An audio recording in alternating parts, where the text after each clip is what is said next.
Laura, ¿tú me escuchas?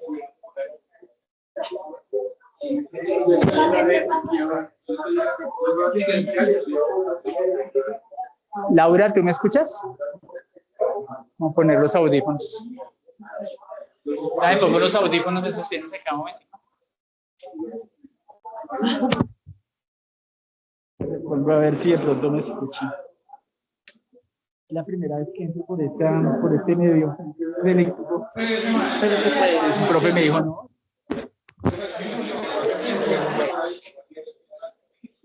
A ver si puede.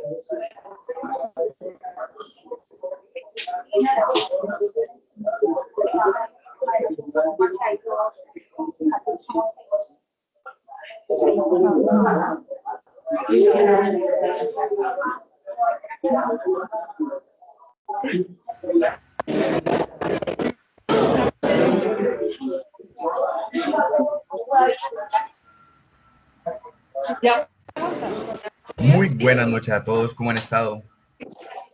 Eusebio, Laura, Juan, Luisa. Sí, estoy aquí, Andrés. ¿Tú me ves? ¿Me escuchas? Sí, ahí te escucho, mi profe. Profe, hágale tranquilito, si quiere, dele... Estoy todavía dentro de la funeraria. Tú me ayudas ahí con el grupo de estadística. No, creo dale, que ya le di para la grabación. Sí. Está grabando, sí. Sí. Ah, súper, Andrés. Cualquier cosa, entonces, yo quedo conectado con el... Seguro habrá que darle en algún momento pulsar para cerrar la grabación. Me imagino, no sé. Pero tú me avisas. Dale, tranquilo. Si cualquier cosa, Ahí yo te digo. Listo. Andrés, mil gracias. Saludos al grupo. Estamos en contacto. Mil gracias, hermano. Dale, ¿será que me puedes habilitar ahí de pronto? Te da para habilitarme permisos como moderador, porque si me habilitas permiso como moderador, ya yo me puedo encargar de manejar el resto para que te desconectes tranquilito. Sí, de acuerdo. Dame un segundo momentos, para ver. hay momentos que uno necesita para uno y este es uno de esos, entonces dale tranquilo. Sí, de acuerdo. Dame un segundo, ya reviso. Porque es la primera vez que me conecto aquí por este medio, hermano, pero ahí vamos aprendiendo para ver cómo. Un segundo.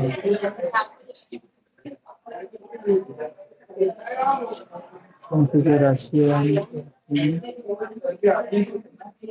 Estoy buscando lo de las aplicaciones. No, pero no sale.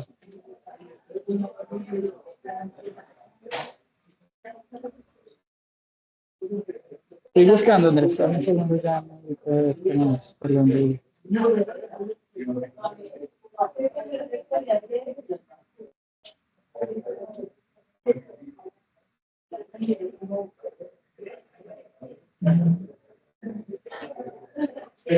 Me voy a salir y vuelvo a entrar para ver, porque ahorita me pareció ver esa aplicación. Ya es cacharreo. Si buscas en participantes. Sí. Ahora entré por el calendario, creo que fue por donde entré ahora, es más fácil.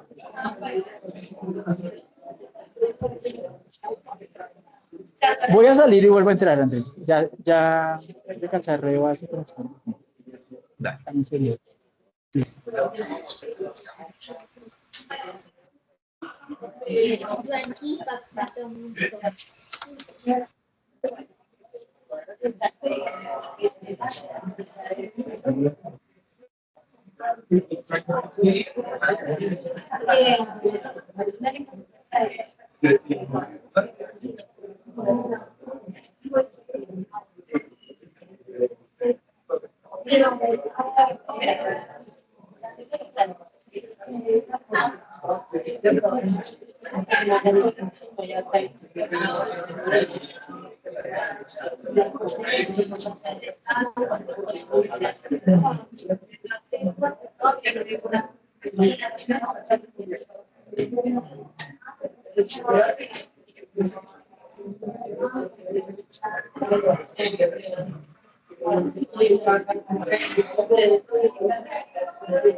Ay.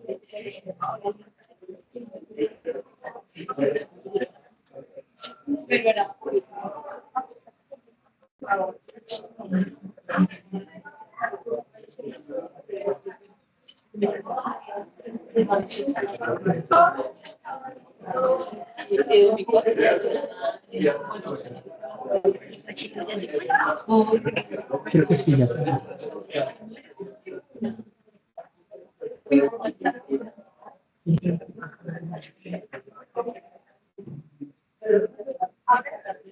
Creo que ya te di el rol, Andrés, de moderador.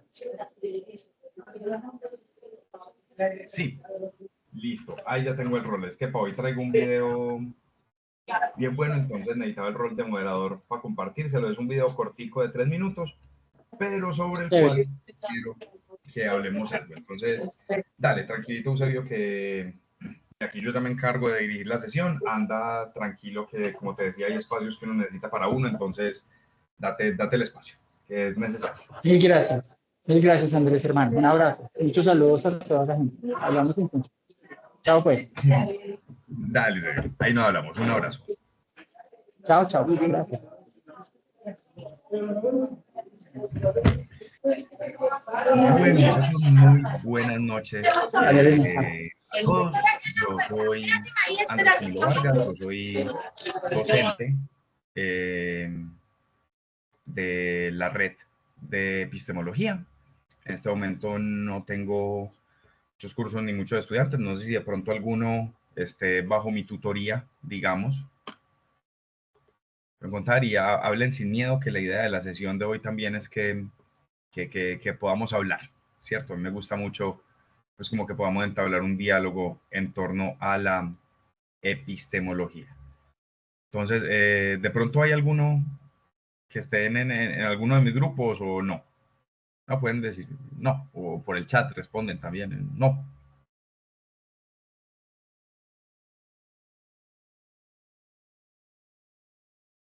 Silencio administrativo. Pues, oigan, ya no sé si me está fallando la conexión a mí. ¿Alguno que me confirme, porfa, si se me está oyendo, si me oyen bien? Sí, señor, te escucho. Sí, profe, te escucha bien. Listo. Bueno, entonces, este CIPA se llama epistemología para qué, ¿cierto? Y en esa medida, yo quiero traer una reflexión hoy al caso, porque hemos hablado de qué es la epistemología, hemos trabajado en el curso cuáles son las características, o bueno, estamos trabajando en este momento cuáles son las características del conocimiento científico, y yo hoy les quiero hablar de un segmento que a mí me parece muy importante, y es los límites de la ciencia, ¿cierto? ¿Hasta dónde deberíamos dejar que fuera la ciencia en pro del conocimiento? Entonces, para que se animen a hablar esta noche, que la idea es que conversemos todos, les voy a poner un videito, no sé si alguno ya conoce la campaña de Salven a Ralph, que Ralph es un conejito de lo más simpático. Entonces, permítanme, voy aquí a compartir pantalla.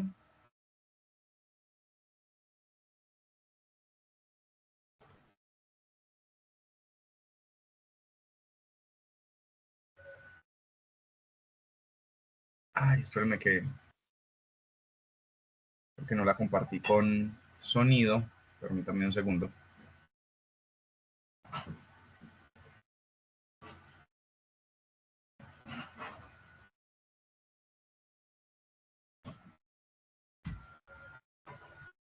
Listo, lo voy a poner un momento y ustedes me cuentan, por favor, si sí pueden oír. Listo. Soy un conejo, como pueden ver.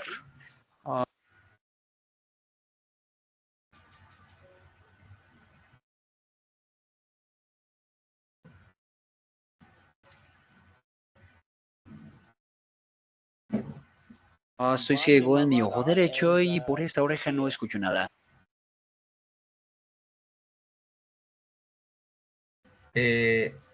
Sí alcanzan a oír. Es que la verdad se escucha un poco entrecortado, no sé si de pronto está la señal. Bueno, déjenme, yo quito aquí la cámara un momento a ver si así de pronto logra transmitir mejor la señal. Vamos otra vez con la prueba.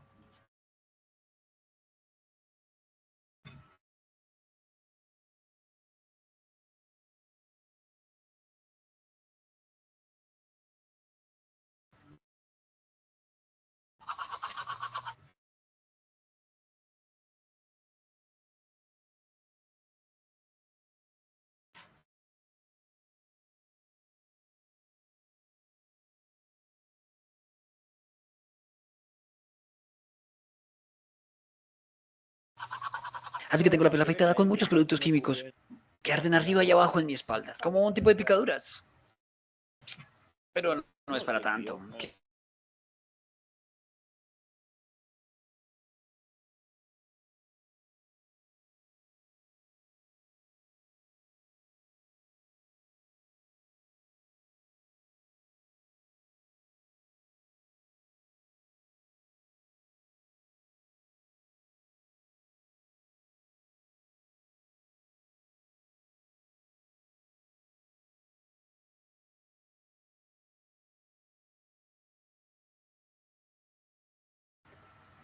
Hola, sí, permítame un segundo, yo veo si conectado desde esta red logro que se oiga mejor. Bueno, me cuentan si mejora la transmisión, ¿sí? Soy un conejo, como pueden ver.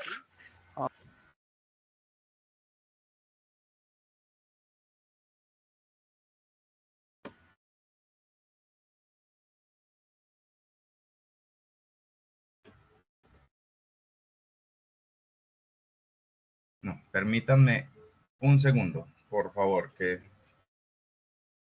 estoy enfrentando dificultades técnicas, pero quiero que empecemos a hablar sobre este video.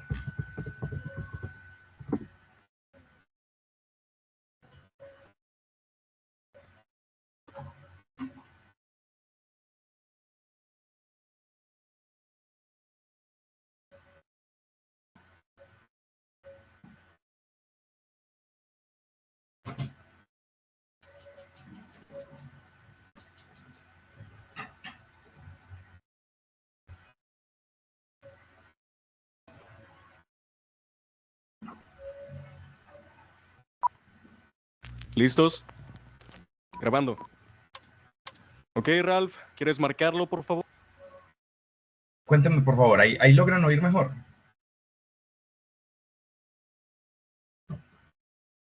Buenas noches, tutor. Sí, señor. Listo, perfecto. Vamos a ver el video, dura 3 minuticos, ¿sí? Pues ya sí lo voy a poner, lo voy a dejar. ¿Listos? Grabando. Ok, Ralph, ¿quieres marcarlo, por favor? ¿Entonces lo hago ahora? Sí, hazlo. ¿Listo? ¿Así está bien? Brillante. Como en las películas. Ok, comencemos. Me llamo Ralph. Soy un conejo, como podrás ver. Estoy ciego de mi ojo derecho y en esta oreja no puedo escuchar nada excepto...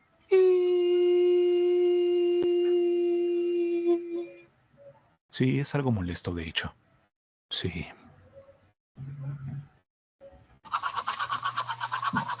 Me afeitaron la espalda de arriba abajo y me quemaron con productos químicos. Se siente como si picara. Pero no es la gran cosa. Digo, solo me duele para respirar y moverme y esas cosas. Sí. Ouch. Eso dolió. Pero al final del día yo siempre digo, bueno, está bien, lo hacemos por los humanos. Definitivamente son superiores a los animales. Ellos hasta han ido al espacio. ¿Alguna vez has visto un conejo en una nave espacial? Yo creo que no.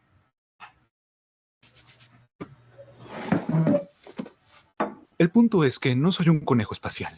Soy un probador. Mi padre fue probador, mi madre, mis hermanos, mis hermanas, mis hijos, todos probadores. Y todos murieron haciendo su trabajo. Como yo lo haré seguro. Y está bien.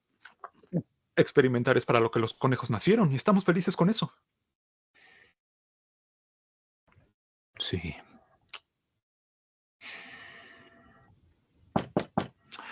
Ah, hora de trabajar.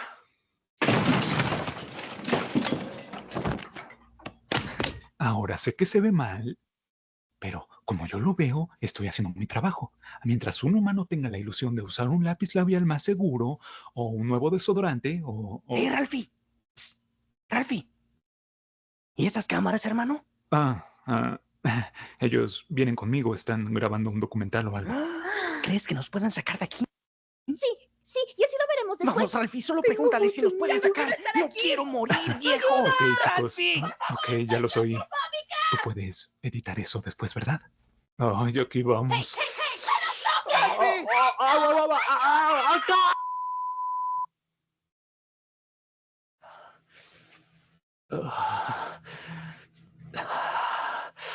Entonces, para terminar, solo me gustaría decir una cosa más. Disculpa, Ralph.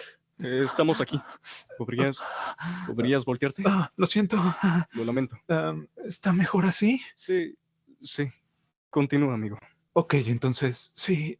Solo me gustaría decirles a los que todavía compran productos probados en animales como maquillaje, shampoo, bloqueadores, prácticamente todo lo que hay en tu baño. Bueno, sin ustedes y los países que permiten experimentos en animales, yo no tendría trabajo y estaría en las calles. Bueno, no en las calles, en un campo, ya sabes, como un conejo normal. Pero oye,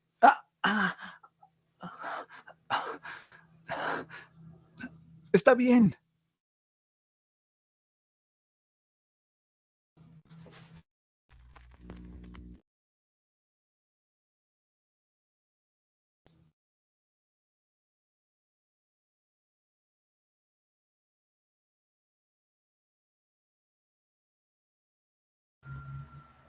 Bien, entonces tenemos que...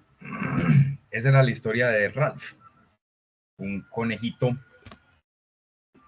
de experimentación. ¿Qué tal les parece la historia de Ralph? ¿Ya conocían ese video? Fue muy viral en su momento. Tutor, no. Pero muy bonito, ¿no? Y triste a la vez.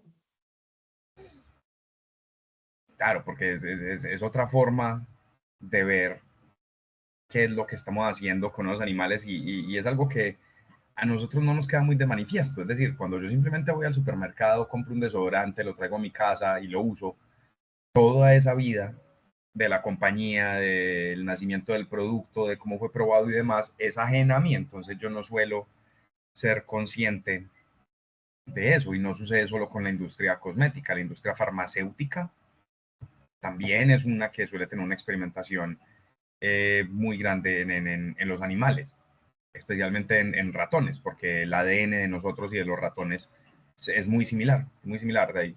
Como creo que es un 12% lo que nos diferencia en términos genéticos, ¿sí? De lo que es la composición genética de un ratón y de lo que estamos compuestos nosotros propiamente en términos de esa información genética que hace que seamos el cuerpo que somos. Entonces, hay algo que me llama mucho la atención de este video en términos epistemológicos y es ¿qué están haciendo con Ralph? ¿Qué era lo que hacían con Ralph? Cuéntenme. Experimentando. Experimentando. Y esa palabra es fundamental porque como ya varios de ustedes lo han consignado en sus escritos, en sus trabajos y demás, en el desarrollo de las tareas, la experimentación es una parte importante para la ciencia, ¿no? Siempre nos han dicho que la experimentación es una parte importante del método científico. Ahora, la pregunta que yo les traigo con Ralph es, ¿qué límites debe tener esa experimentación? Esa experimentación debe ser absolutamente libre en pro del conocimiento y sacrificar otros seres, o esa experimentación debería ponerse un límite y buscar nuevas vías de probar, en el caso de Ralph, por ejemplo, estos productos cosméticos. Cuéntenme ustedes qué opinan, qué opinión les merece este tipo de experimentación. Los quiero oír. Cuéntenme.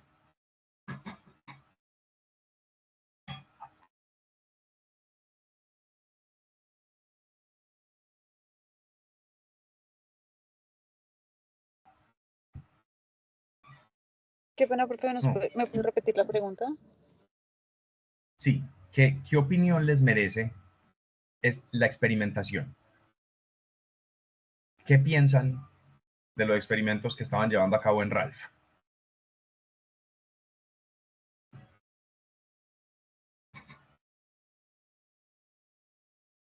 Vamos a amarrar el asunto de otro modo, ¿cierto? Si el CIPA se llama epistemología, ¿para qué? ¿Qué papel debe cumplir la epistemología en términos de la experimentación? Elbert, cuéntanos.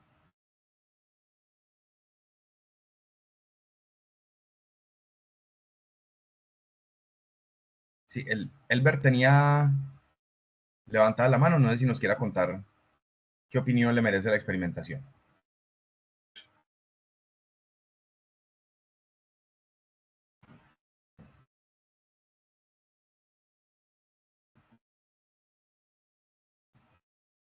Pues en ese caso, experimentación científica.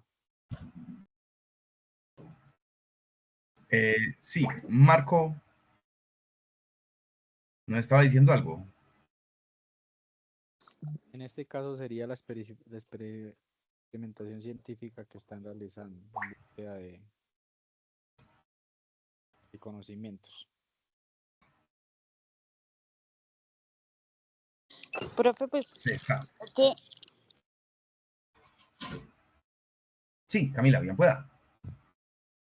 Pues es que yo siento que es un poco pues complejo para las personas pues que se dedican prácticamente a vivir de eso, pues por lo menos en la carrera en la que yo estudio, pues por lo general uno hace la experimentación con animales cuando va a sacar, no sé, tipo de artículos de experimentación, cuando se tratan eh, dietas, para hacer dietas, en este caso pues en los animales, todo eso necesita un experimento y pues utilizamos los animales prácticamente, entonces es un poco complejo para las personas que se dedican a esto.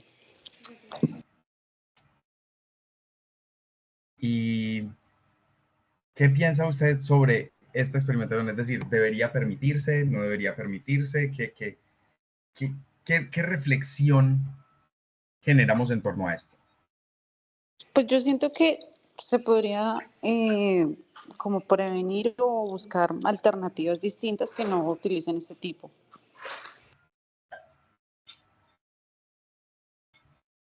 Bien, Camila nos habla de buscar nuevas alternativas. ¿Qué piensan? ¿Qué más piensan al respecto? Profe, yo busco que RAL busca concientizar sobre la experimentación en animales y que debe promover el uso de alternativas en cuanto a la ética en la industria de cosmética, ¿sí o no? Oigan, y no es solo la industria cosmética. Miren que aquí David nos comenta en el chat que es una situación compleja porque no solo se realizan pruebas con animales, sino también con seres humanos y los avances que se han realizado a través de la ciencia son necesarios para el desarrollo de la humanidad misma, digamos. Con eso David nos dice, no está diciendo que esté de acuerdo, pero que un ejemplo de ello es la vacuna del COVID, ¿sí? Y nos dice que quizás las inteligencias artificiales puedan ayudarnos a disminuir estas prácticas, ¿cierto? Al paso que gobiernan el mundo. Yo no sé si las IAs todavía lleguen a gobernar el mundo, pero es otro tema también muy interesante. Entonces, profe, varias perspectivas. Sí, ya fuera. ¿Me escucha, profe? Sí, Elber, ahí lo oigo muy bien.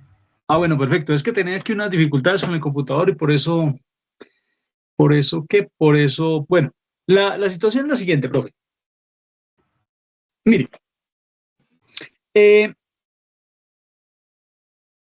recientemente murió un brillante científico colombiano, el cual fue acusado en múltiples ocasiones y su trabajo se vio empañado precisamente por su investigación sobre la malaria, por el uso de especímenes,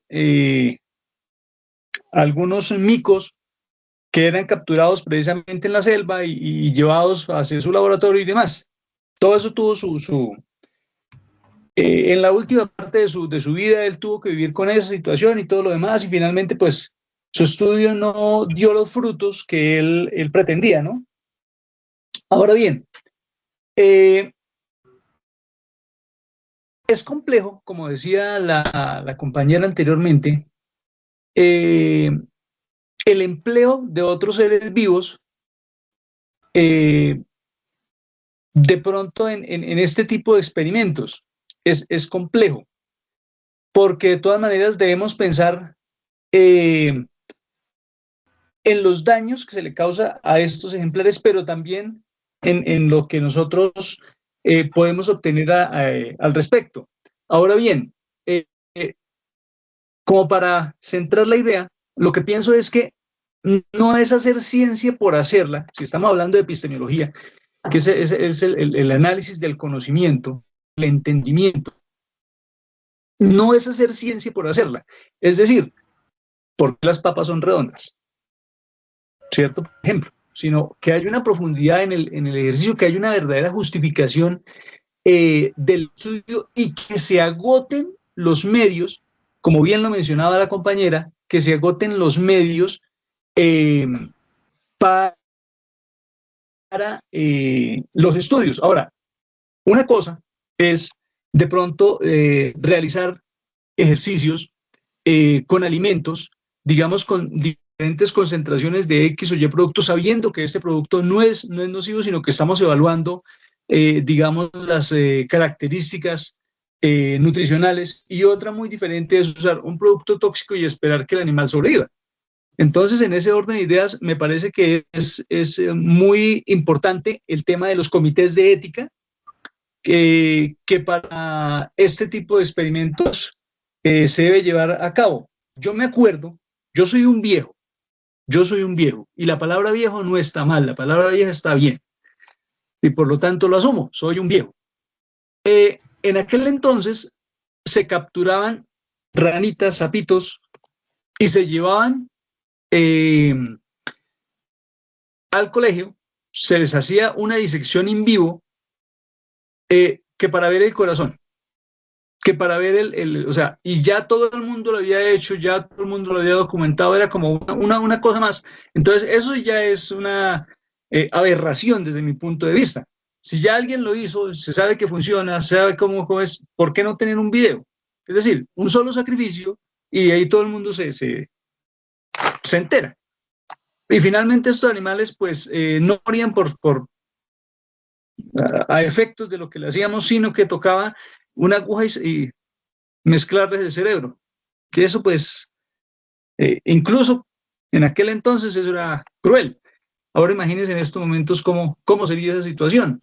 Pero básicamente lo que digo es que habiendo otros métodos, ¿por qué llegar a la crueldad? Eso era básicamente todo. Muchas gracias.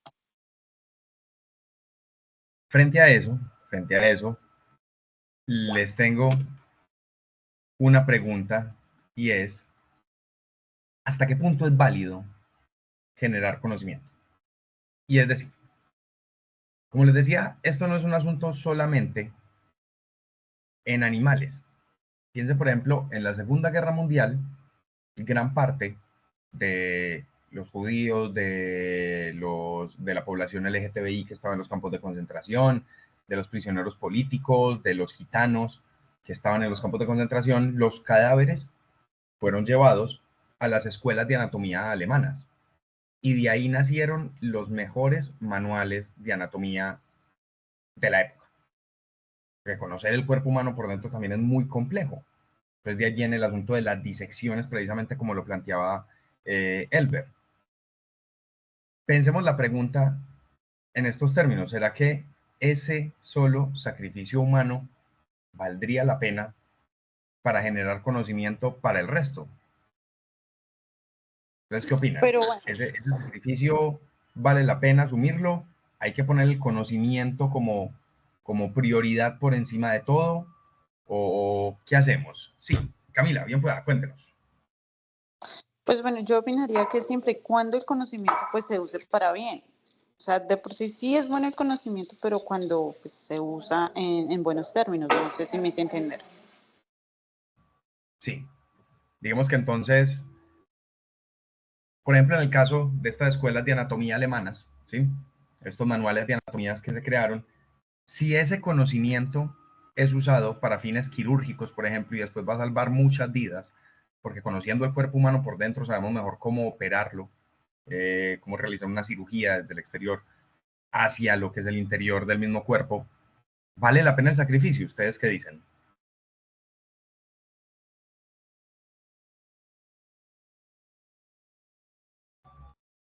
O sea, por un lado, pues sí siento que vale la pena porque de por sí, pues el conocimiento se hizo para compartir. Pero pues la verdad sí estoy como en un medio y medio, la verdad. Que queda uno como, digamos, con posiciones encontradas, ¿cierto? Porque si bien es cierto que hay conocimiento que va a salvar miles de vidas, a mejorar la calidad de vida de la humanidad y demás, ¿vale la pena ese sacrificio? Y ahora, ¿quién le dice a la ciencia que puede o no realizar un sacrificio en pro del conocimiento? ¿De dónde nacen ese tipo de reflexiones? Pues de la misma epistemología. Toda esta parte ética del conocimiento también nace como una reflexión epistemológica para generar un límite frente a nuestros modos de producir conocimiento. Y como les decía, no es solamente en términos de experimentación en animales. ¿Quiénes acá están en carreras de humanidades? Levanten la mano. De pronto, psicología, antropología, sociología. No tenemos humanistas aquí entre nosotros esta noche. Bueno, si han visto de pronto la película El Experimento. Es una película que se llama El Experimento. ¿De pronto alguno se la ha visto?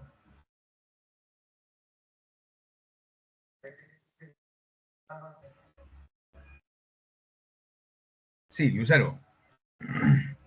No, tutor. Nada, Elber tampoco se la ha visto. Pero es una película que... Profe, de pronto en la que una persona que es genial y está muriendo por una,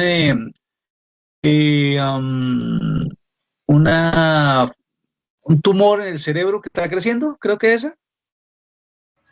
Es una película que se realiza como un experimento social y lo que hacen es poner a diferentes personas en una cárcel que no son criminales, ¿cierto?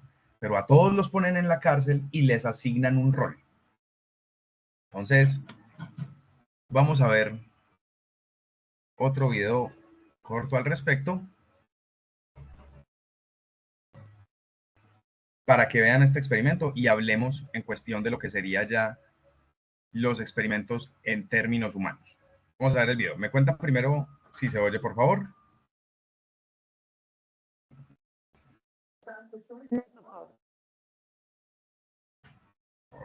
Chino. Un segundo.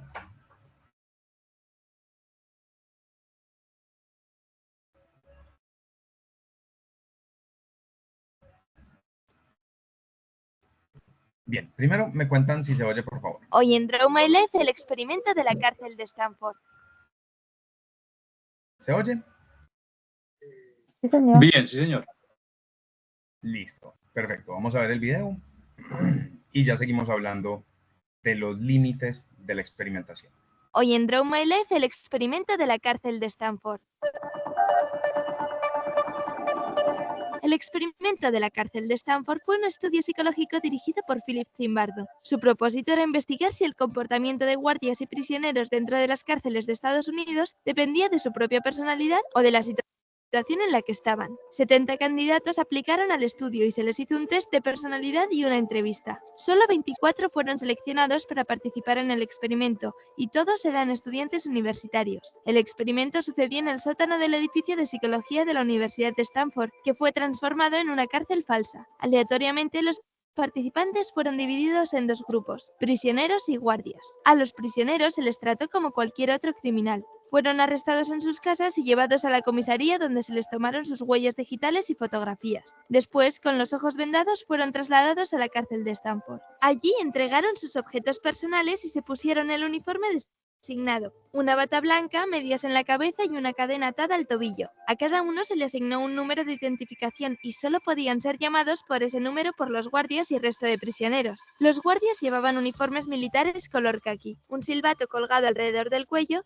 un bastón policial y gafas de espejo para evitar el contacto visual. La única instrucción que se les dio fue hacer lo necesario para mantener el orden dentro de la cárcel y exigir respeto de los prisioneros. Pero la violencia física estaba prohibida. Los participantes no tardaron mucho en aceptar sus roles asignados. Horas después del inicio, los guardias comenzaron a molestar y a humillar a los prisioneros. Castigaban a los reos con flexiones y uno de los guardias llegó a subirse en la espalda de un prisionero mientras las hacía. El primer día pasó sin incidentes, pero el caos se desató el segundo día. Los prisioneros se rebelaron contra los guardias poniendo sus camas contra la puerta y negándose a cumplir las órdenes. Los guardias respondieron disparando a los prisioneros con un extintor. A medida que el experimento continuó, el comportamiento de los guardias fue cada vez más cínico. El derecho que tenían los prisioneros de ir al lavabo pasó a ser un privilegio y los guardias los pusieron a limpiar los baños con las manos. También les quitaron los colchones y los obligaron a dormir en el suelo. A 36 horas del inicio del experimento, el prisionero 8612 sufrió de un trastorno emocional agudo con llantos incontrolables, pensamientos desestructurados y brotes de ira. Pero su comportamiento se salió de control con gritos e insultos y no fue hasta este punto que los psicólogos lo sacaron del experimento. Se había planeado que el experimento durase 2 semanas, pero a los 6 días fue cancelado. El comportamiento abusivo de los guardias y las posibles consecuencias psicológicas graves en los prisioneros fueron argumento suficiente para ponerle fin al estudio. ¿Conocías el experimento de la cárcel de Stanford? Cuéntanos en los comentarios, dale like a este vídeo y no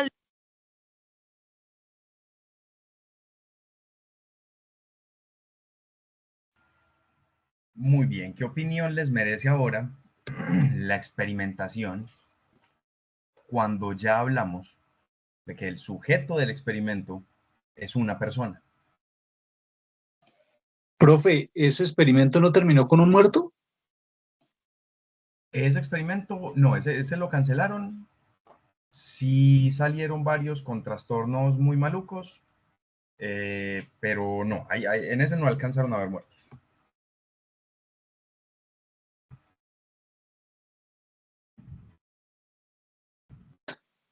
Profe, ocurre que esto es una situación personal. Hace ya, no sé, 10 años quizá, salió The Walking Dead. ¿Alguno de ustedes lo ha visto? Sí. Bueno. Sí. Yo veo The Walking Dead, o sea, no sé, que como en la temporada 7 de pronto, no sé. Pero entonces yo esperaba justo el día que lo iban a dar y para mí eso era una locura, pero yo no lo veía por los zombies. Y insisto, y los disfraces muy buenos, ¿para qué? Muy buenos. Pero yo lo veía era precisamente por analizar el comportamiento humano, porque en sí el zombie más allá de morderlo no iba. Pero los humanos en condiciones extremas somos peligrosísimos. Alguna vez le escuché a una persona que después de las hienas, el animal más peligroso eran los humanos, porque actuábamos en gallada y eso es tenaz. No, es una cosa temible, inclusive muy bacano esa reflexión que traes también sobre The Walking Dead, porque lo más miedoso de ese mundo post-apocalíptico lleno de zombies ni siquiera terminan por ser los zombies, terminan por ser los mismos seres humanos. Y en esa medida me hace acordar también de un libro que se llama, bueno, es una trilogía, se llama la trilogía de Auschwitz y fue escrita por Primo Levi. El primer libro se llama Si esto es un hombre, y en el primer libro Primo Levi era un farmacéutico italiano, escritor en sus tiempos libres, y se lo llevan al campo de concentración. Él decía, yo no sabía lo que era ser judío hasta que llegaron los nazis y me marcaron como un judío y me llevaron a un campo de concentración. Pero hasta ese momento yo no sabía qué era lo que representaba el ser judío. Y a todas esas, él escribe en el campo, las crueldades más grandes que se dan aquí adentro no son por parte de los guardias, son por parte de nosotros, los mismos prisioneros. Hay algo también que ocurre ahí, es que claro, si todos sabían que todos estaban participando del experimento y demás, ¿qué necesidad había de la crueldad o tal? Pero antes de eso, tendríamos que hablar de la necesidad misma de poner a prueba la crueldad humana en un experimento que involucrara la salud mental de las personas, e incluso, pues, física, ¿no? Porque pues, si uno le tiran con un extintor, no debe ser nada bueno, o que lo agarran a palazos, pues, en pro de la experimentación, pues tampoco. ¿Hasta qué punto, entonces, creen ustedes ahora, a la luz de este nuevo experimento que les traigo, que les presento, hasta qué punto creen que es válido producir conocimiento si ese conocimiento, si esa producción de ciencia implica sacrificios humanos?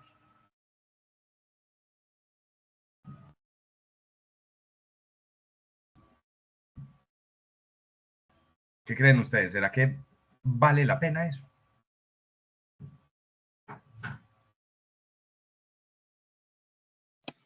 Profe, eso me lleva a otro escenario.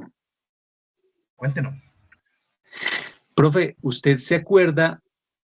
Quizá todos tengamos idea de qué fue la Santa Inquisición, pero realmente más allá de la Santa Inquisición, ¿qué llevó a que las personas pudiesen tener un juicio justo, un juicio en condiciones que aún hoy en día no se respeta eso en muchos lugares, no solo por temas religiosos, sino por temas de poder? Es decir, hasta dónde se puede llegar para que una persona confiese, así no lo haga, no lo haya hecho, confiese un crimen, con tal de evitar el dolor, con tal de evitar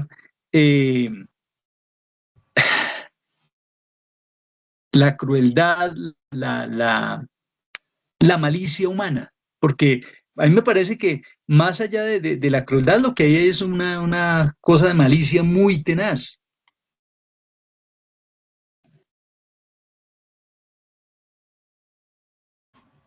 Piensen entonces, ¿cuál era el límite propuesto para este experimento? ¿O quién le decía, ¿sí?, a esta universidad de Stanford: no, un momento, pare, usted no puede realizar el experimento porque usted va a poner en juego la salud mental de las personas que participen de él, y eso es terrible? No, pero espérese, es que ese experimento nos va a dar muchas luces sobre el comportamiento humano en el sistema penitenciario, sobre por qué los guardias se comportan del modo en que lo hacen, sobre por qué la gente en cargos de poder tiende a tener determinadas actitudes. Sí, el conocimiento producido puede llegar a ser muy interesante y demás, pero ¿qué límite? ¿Qué límite está atravesando esa fase de lo que es la experimentación para la ciencia? Piensa que un experimento como estos no sería posible nunca hoy en día, ¿cierto? Porque precisamente ahora era Elber o ¿quién nos mencionaba los comités de ética? Yo, profesor Rótico. ¿Y de dónde nace la necesidad de tener un comité de ética para realizar investigaciones?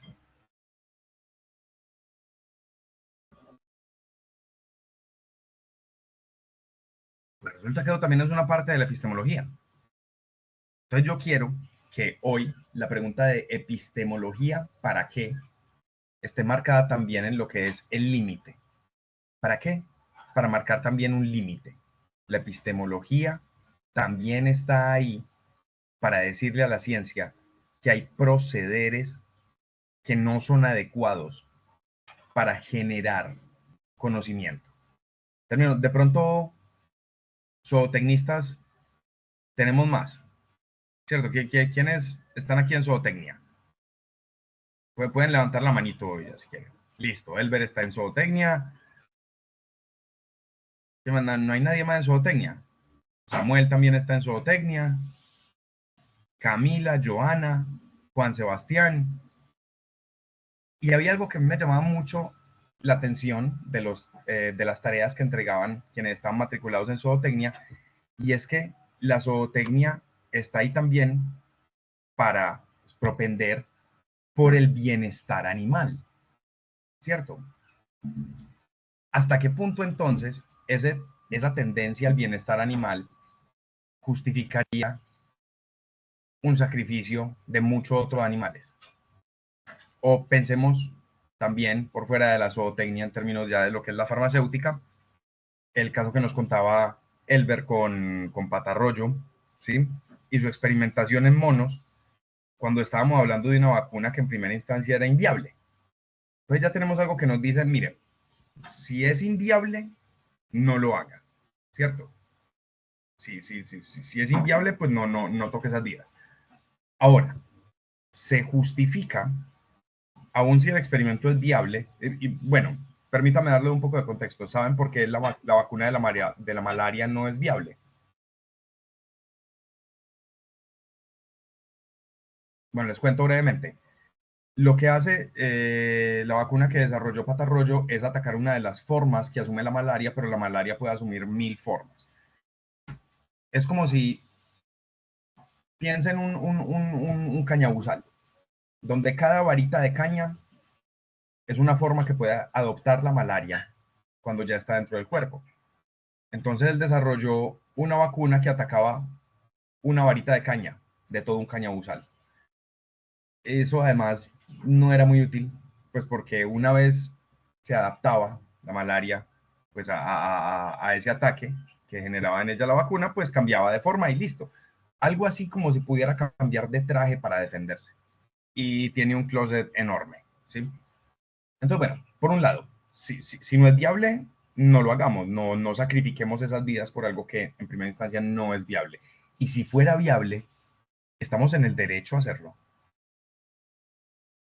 Podemos hacerlo. Producir conocimiento implica que también vamos a pasar por encima de esas vidas. Miren que la epistemología también implica una reflexión ética frente a la producción del conocimiento.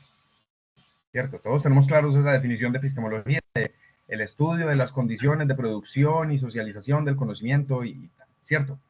Pero entonces, es válido que para producir conocimiento hagamos esos sacrificios.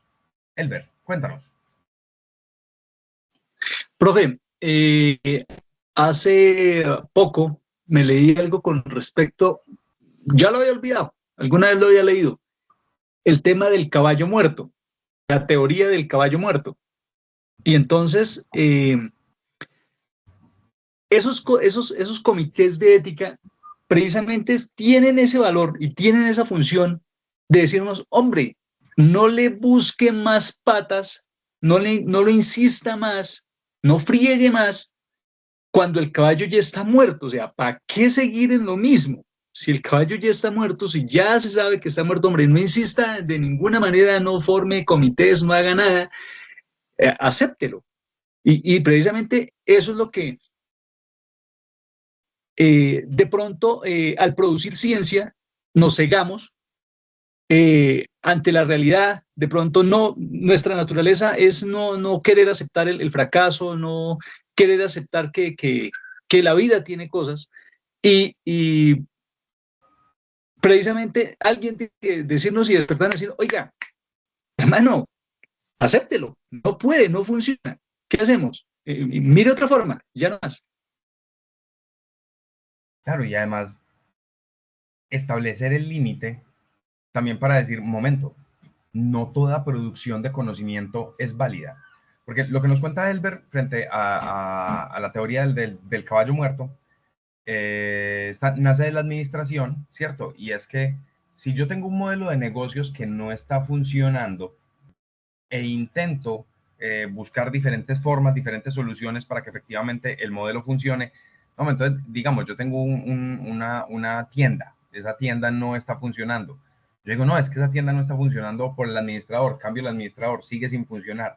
hombre, pero es que esa tienda no está funcionando por el nombre, le cambio el nombre, esa tienda sigue sin funcionar. Es decir, esa tienda que no funcionaba, que no vendía, era un caballo muerto. Y lo que nos dice la teoría del caballo muerto es que hay muchos intentos, ¿sí? Por hacer que el caballo, aún estando muerto, pues siga funcionando. Entonces, no, cámbiele la silla, cámbiele el jinete, cámbiele las alforjas, lo que sea.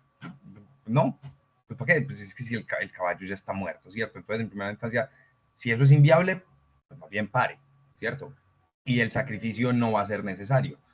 Pero si el caballo no estuviera muerto, digamos, si esa producción de conocimiento sí pudiera generar algo vivo, digamos, vale la pena que nosotros como especie, o vale la pena no, tenemos el derecho como seres humanos a sacrificar otras especies o a sacrificar a otros seres humanos para producir conocimiento.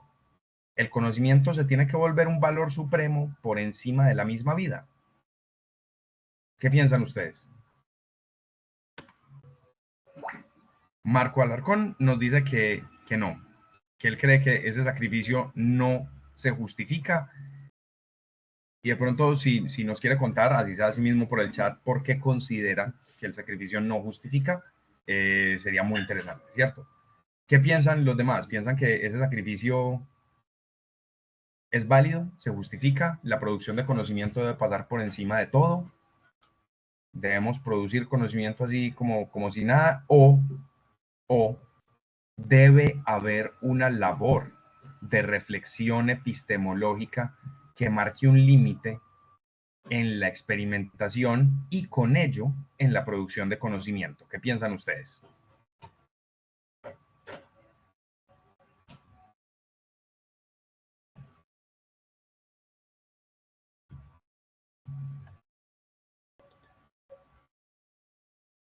Este es un punto álgido también, digamos, ¿cierto? Porque también, digamos, ¿cuántas vidas de ratones tengo yo de derecho como ser humano a sacrificar para crear la cura contra el cáncer, crear la cura contra el SIDA, para crear la cura de diferentes afecciones cardíacas? ¿Sí? ¿Se vale? ¿No se vale? Miren que hay algo del conocimiento, y es que esa producción indiscriminada de conocimiento también puede tener repercusiones altas en la sociedad y en lo que somos como humanidad. Piensen, por ejemplo, en la película de Oppenheimer. ¿Se vieron de pronto la película de Oppenheimer? ¿Saben quién fue Oppenheimer? Bueno, Oppenheimer fue quien lideró el grupo de científicos que desarrollaron la bomba atómica en Estados Unidos. Y nosotros como especie estamos en el derecho a generar bombas atómicas. La producción del conocimiento debería prestarse a eso, o debería haber un límite. Nos dice Marco, bajo ninguna circunstancia se deben sacrificar vidas, teniendo en cuenta que estaría perdiendo la moral. Ahí viene también el asunto de que ustedes hoy en día, si presentan cualquier investigación que presenten, debe pasar por un comité de ética, especialmente las que están relacionadas con animales y con seres humanos. Precisamente es la epistemología la que nos dice, en un momento, es que usted no es un niño jugando a ver si le rompe la pata al conejo le duele, entonces usted está probando que el conejo tiene capacidad de sentir dolor. No. ¿Qué nos va a decir la epistemología? Espere un momento. Usted puede producir conocimiento, usted puede generar conocimiento, ¿cierto? Pero esa generación de conocimiento no es algo que usted pueda hacer de un modo absolutamente libre, porque usted no puede tratar a esos sujetos de experimentación como un sacrificio necesario para algo más. ¿Sí? ¿Qué piensan al respecto? ¿Y qué piensan de la epistemología a ese respecto? Como también una reflexión que está ahí para marcar el límite moral y ético de la producción de conocimiento.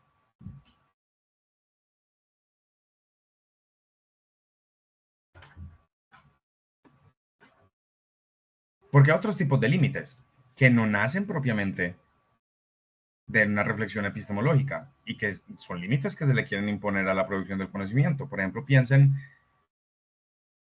el peso que siguen teniendo las instituciones religiosas para la experimentación genética.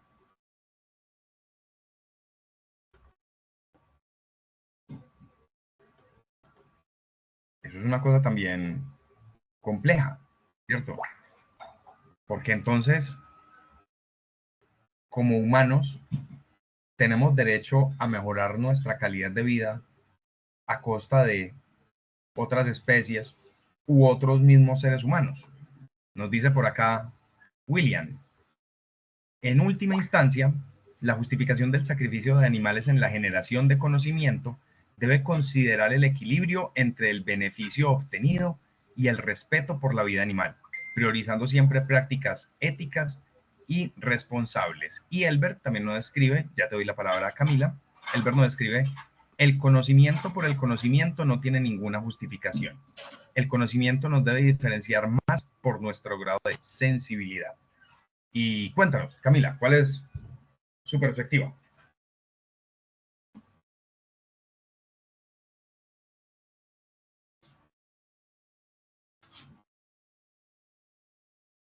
Sí, Camila. No oímos a Camila. Elber, cuéntenos. Profe. Profe, sí, cuando me vi la segunda parte... Dame un momento, Elber, vamos con Camila y ya tienes la palabra. ¿Sí? Camila, bien pueda. Profe, pues es que la verdad, o sea, siento sincero, o sea, desde mi posición como para lo que estoy estudiando, que es zootecnia, o sea, de por sí, pues el sacrificio animal es un fin para lo que se está haciendo. Bueno, empezando, supongamos un ejemplo, cuando el animal se enferma, para tal fin que, o sea, realmente lo único para el bienestar de él es el sacrificio.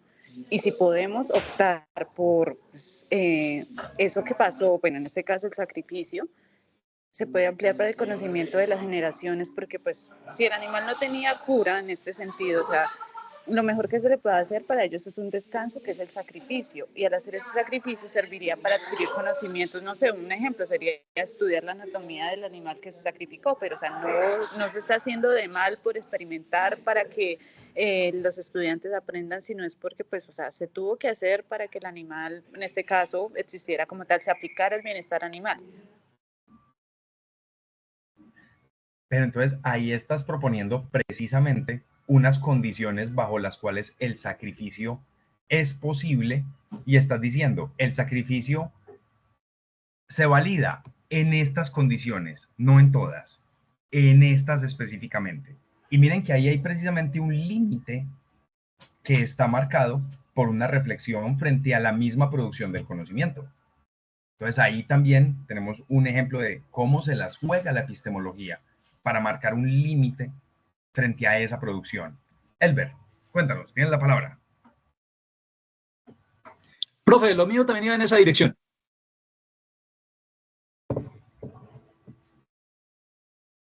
Sí. Cuéntanos, hágale. Dialoguemos.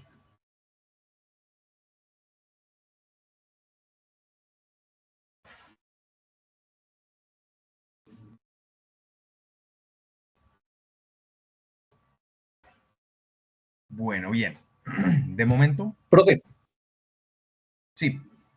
Mire usted, todo también el debate ético, el debate moral, religioso, incluso legal, que tiene que ver con el tema de el aborto, porque no es en todas las condiciones, es en ciertas condiciones y aún así le asiste el derecho al médico tratante de negarse. Entonces, miren ustedes esto, o sea, toda la implicación que tiene. Ahora piensen, por ejemplo, en Corea. Bueno, cuando Japón, vamos con otro ejemplo diferente. No los de Corea, porque los de Corea eran un poco descabellados, los campos de prisioneros de Corea. porque si eran muy experimentos que tendían era a perfeccionar, pues por así decirlo, los métodos de tortura, una cosa horrible. Pensemos en la ocupación japonesa en China. Resulta que cuando los japoneses ocuparon China, en los campos de prisioneros empezaron a desarrollar una serie de experimentos, inclusive con mujeres embarazadas, para saber si la sífilis se le podía transmitir a la mamá, y al transmitírsela a la mamá se la transmitía al bebé embarazado. Eso nos da un conocimiento, pues, digamos, amplía nuestro conocimiento de lo que es la gestación. ¿Será válido? ¿Qué creen?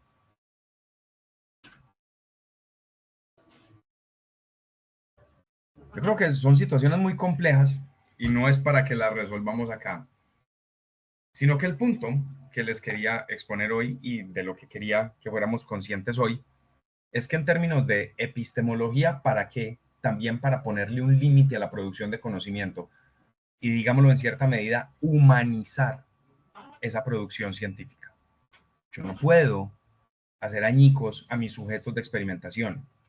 Entonces, en esa medida, también nace, es de una reflexión epistemológica, el hecho de que hoy en día tengamos comités de ética que validen las investigaciones y los métodos por los cuales vamos a realizar las investigaciones. Por ejemplo, si yo estoy realizando una investigación sobre la depresión, yo no puedo jugar con la salud mental de los sujetos que estoy, sobre los cuales estoy experimentando, sobre los cuales estoy investigando, ¿cierto?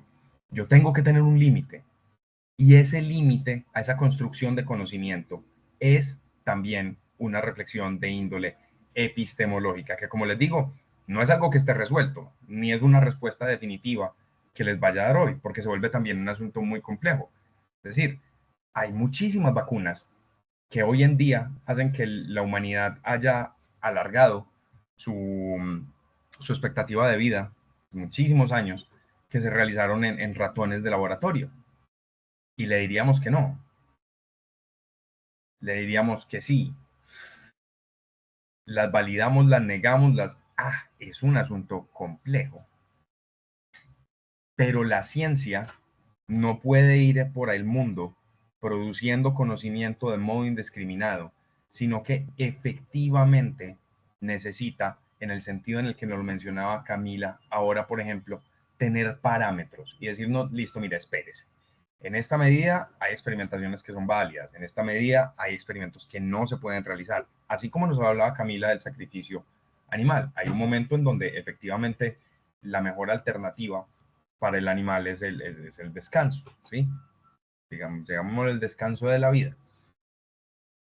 Pero tiene que haber una reflexión que por lo menos nos dé luces sobre esos límites que tenemos a la hora de producir conocimiento y a la hora de hacer ciencia, porque la ciencia no nos puede volver añicos como especie, ni podemos, mediante la ciencia, volver añicos a todas estas otras especies sobre el planeta.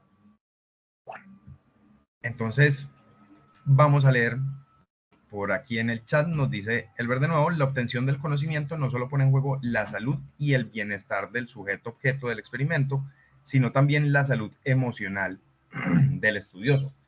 Claro, en esa medida los comités éticos también procuran garantizar, pues, como esas condiciones para el investigador, ¿cierto? Entonces es como que, no, yo me voy a ir a investigar la violencia en el Catatumbo. Venga, espérese un momentico, no lo voy a dejar porque usted se me está poniendo en riesgo. Y en esa medida yo no puedo dejar que usted, como productor de conocimiento, vaya y se exponga a ese riesgo tan alto, ¿cierto? Por dar un ejemplo muy general, muy vago. Pero lo que quiero que comprendan, ¿sí? En este corto diálogo que hemos tenido, es que efectivamente estos métodos de producción de conocimiento, esto que llamamos la ciencia, ¿sí?, toca la vida de otras especies, toca la vida de los mismos seres humanos, y en esa medida tiene que tener límites. Y esos límites también nacen de una reflexión epistemológica. Entonces quiero que cuando piensen epistemología, ¿para qué? No quiero que piensen que la epistemología simplemente está ahí diciéndole a la ciencia qué debe hacer en términos de producir más y mejor conocimiento, sino también de marcarle un límite y de decirle, espérese, hasta aquí esto ya no es válido. Esto no se puede hacer. Puede ser una propuesta interesante que genere un conocimiento muy interesante, pero pare.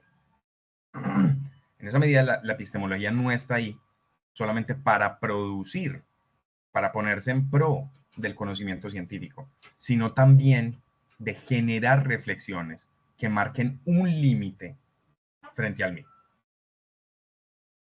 ¿Cómo vamos hasta ahí? ¿Qué les parece de punto?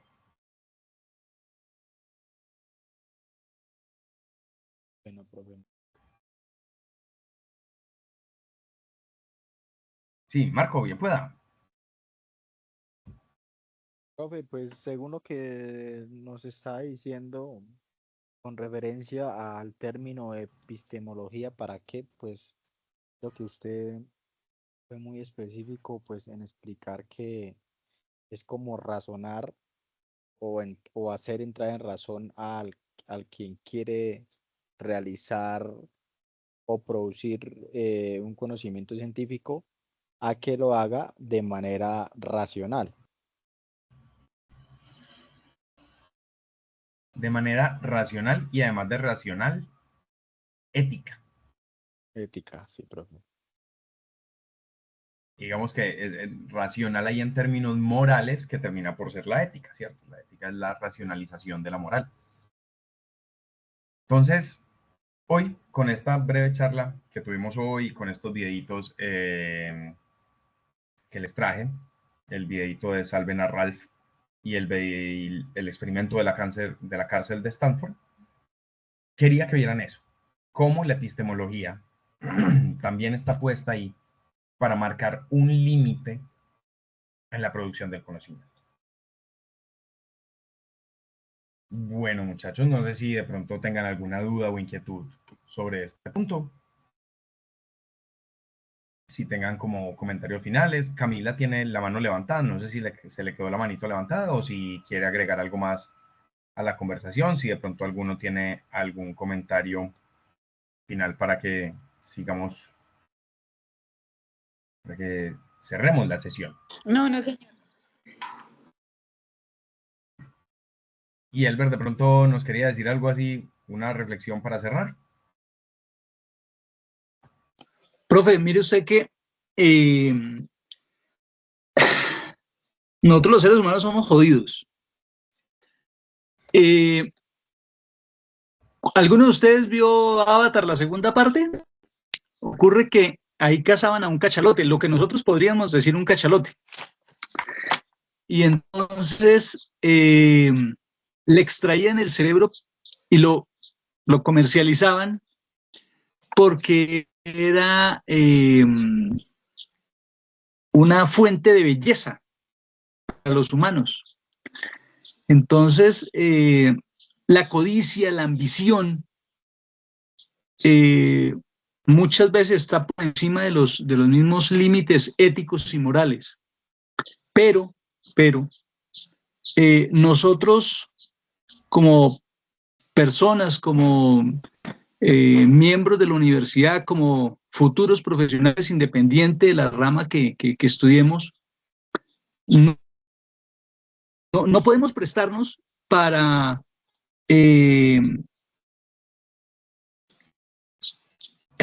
esa justificada codicia para llevar a cabo actos que no tienen razón de ser, justificación alguna. Esa también tiene que ser nuestra responsabilidad como profesionales. Claro, y frente a lo que nos mencionaba Camila hace un rato, por ejemplo, y lo que está diciendo Elber en este momento, es diferente yo llegar y matar un animal, por ejemplo, lo que pasa con los rinocerontes, ¿sí? Que les cortan el cuerno y pues, los matan para cortarles el cuerno y ya por un montón de supersticiones y de vainas que hay. A las tribus del Pacífico, por ejemplo, estas tribus de todo este archipiélago indonesio, que podían cazar una ballena y con eso alimentaban 3 meses a toda la tribu. ¿cierto? Hay también condiciones diferentes. Ahora, puesto de sacrificio en términos de la producción del conocimiento, hasta dónde estamos dispuestos a llegar y hasta dónde debemos marcar un límite frente a ese conocimiento que producimos. Será como la pregunta que les quería dejar hoy, y ese otro uso de filosofía. ¿Para qué? ¿Para qué? También para marcar un límite moral en la producción del conocimiento. Bueno, muchachos, siendo las 9:10 de la noche, les agradezco mucho la participación en esta sesión. Espero que hayamos visto una luz diferente en esta gama de lo que es la epistemología.